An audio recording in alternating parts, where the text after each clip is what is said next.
ভদ্র শান্ত স্বভাবের মেয়ে হঠাৎ করেই একদিন অবিশ্বাস্য এক সত্য জানতে পারে যে ওষুধটা সে টানা 18 বছর ধরে খেয়ে আসছে সেই বোতলের নিচে লুকানো আছে আরেকটা গোপন লেভেল। কিন্তু সে কিছুই প্রকাশ করে না, বরং মায়ের কথা মতো নিয়মিত ওষুধ খাওয়া চালিয়ে যায়।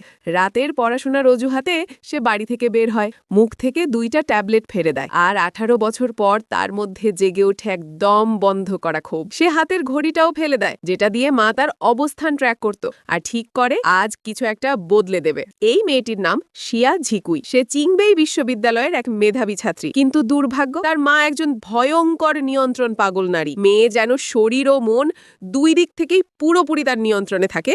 এজন্য মা নিয়মিত ব্যক্তিগত ডাক্তার দিয়ে তার শরীর পরীক্ষা করান। প্রতিদিন স্কুলে যাওয়ার আগে মাকে দিয়ে যেতে হয় কষ্টদায়ক এক ৮-৬০ ফিতা, আর বোতামের ওপর দেওয়া থাকে গরম মোমের সিল, যেন মেয়ে সেটা খুলে ফেলতে না পারে। তারপর হাতে পরিয়ে দেওয়া হয় ট্র্যাকিং ঘড়ি, আর দূর থেকে মা অনুবীক্ষণ দিয়ে নজর রাখে মেয়ের প্রতিটি কাজের ওপর। একদিন মা দেখে মেয়েটি ফিতার চাপে শ্বাস নিতে পারছে না, কিন্তু তবু কোনো সহানুভূতি দেখায় না। বরং এক সহপাঠী যখন মেয়েটিকে সাহায্য করতে ফিতা খুলে দেয়, মা ছুটে গিয়ে আবার বেঁধে দেয়, আর এক চড়ে বলে ওঠে, তুই সাহস পেলি কিভাবে? কতবার বলেছি এই পোশাক তোর সুরক্ষা, এটা তুই খুলবি না। মেয়ে বোঝানোর চেষ্টা করে সে শুধু বাথরুমে যেতে চেয়েছিল, কিন্তু মা আরো কঠিনভাবে অপমান করে ফেলে। এই দৃশ্য দেখে ফেলেন এক প্রভাবশালী ধনী মানুষ।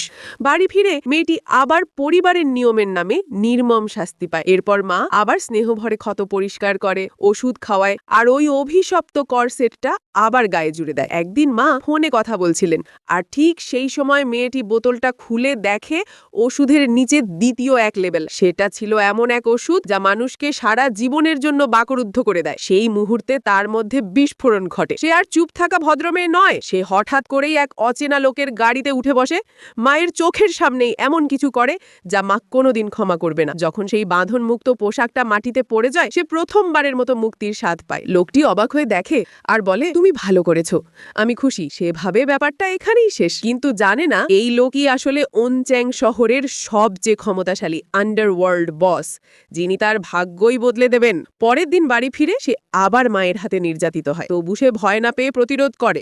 এক মুহূর্তের স্বাধীনতার জন্য সে যে কোনো কষ্ট সহ্য করতে রাজি। কিন্তু যখন মা তার বিদেশে পড়ার অফার লেটারটা টুকরো টুকরো করে ফেলে দেয়, তখন তার মনে হয় জীবন শেষ হয়ে গেছে।